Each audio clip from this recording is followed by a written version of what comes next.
The Lord is not slow in keeping His promise, as some understand slowness. Instead, He is patient with you, not wanting anyone to perish, but everyone to come to repentance. But the day of the Lord will come like a thief.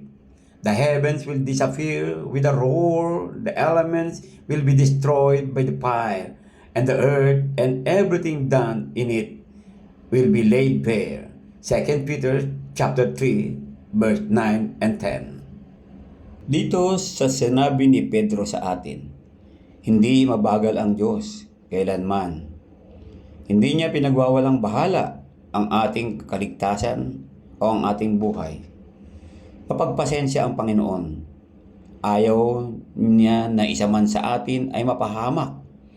Isa man sa atin ay mapunta sa naglalagablab na apoy. Nais ng Diyos tayong lahat ay maligtas. Kaya samantalahin natin ang mahaba niyang pagpapasensya. Tayo lahat ay magsikap.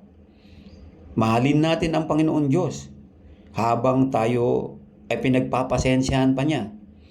Darating ang panahon, mauubos ang pasensya ng Diyos at ang mundong ating ginagalawan ay matutunaw, magugunaw, kasama ng mga taong ayaw sumunod sa Panginoon Diyos at binabaliwala ang kanyang pagpapasensya.